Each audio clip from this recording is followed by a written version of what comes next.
செய்திகள் தொடரும். காணாமல் போன மாணவன் கண்டுபிடித்தவர்கள் இந்த தொலைபேசிக்கு உடனே இன்ஸ்டால் பண்ணவும்.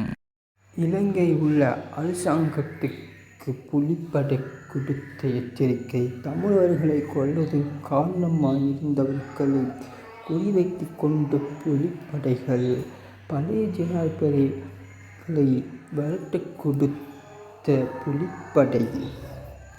தமிழ் மக்களை மனிதனாக மதிக்காத அரசாங்கம்.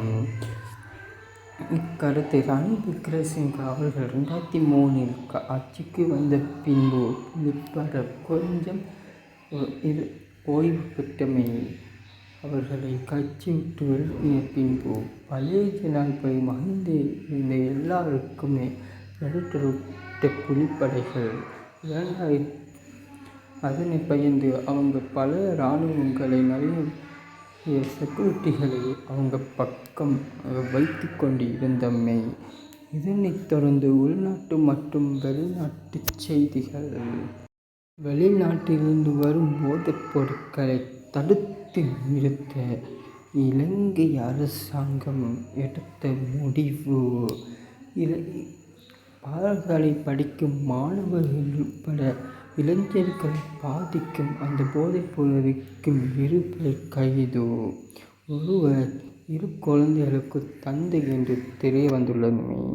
புது அமைப்பை அமைத்த இந்த 5 நாடுகளோடு பின் இன்னும் 8 நாடுகள் ஒன்று சேர்ந்து ஒரு சபையில் இதைப்பட்டமே. இது மட்டுமில்லாமல் இந்தியாவில் இருக்கும் மீனவர்கள் ஸ்ரீலங்கா கடை ஒரு பக்கம் வந்து மீன்கள் பிடிக்க முடியாது என்று இலங்கை அரசாங்கம் போட்ட உத்தரவு. பாலஸ்தீன் மக்களை குறிவைத்து நம்மளை சேர்த்து வைத்து தாக்கிக் கொண்டிருக்கும் இஸ்ரேல் படை. இஸ்ரேலுக்கு எதிர்ப்பாக உணவுகளை தயாரிக்கும் பாகிஸ்தான். இதனைத் தொடர்ந்து சைனா, இந்தியா, ரஷ்யா நட்பு உறுதி. அவங்களை இணைத்து யாருக்கும் தடுக்க முடியாதுன்னு மட்டும் இல்லாமல் அவங்க பலமானவங்க. அவங்க தயாரிக்கும் அந்த பணம் அமெரிக்காவுக்கு எதிர்ப்பாக அமையுமா?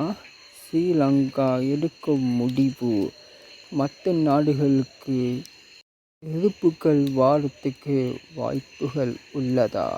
உள்நாட்டு செய்திகள். பொருளை ஒழித்து அதை அமைதியான ஒரு நாடாக கருதுவதற்காக வேண்டி எங்கள் ஜனாதிபதியின் உத்தரவு. ஒரு மாணவன் ஒரு போதைப்பொருளை பேணிக்குள் வைத்த என்று அவனை பிடித்தமை. இலங்கையில் உள்ள நாட்டில் மத வேறுபாடுக்கு அனுமதி இல்லை என்று இலங்கை ஜனாதிபதியின் உத்தரவு. அஸ்ஸலாமு அலைக்கும். நான் உங்கள்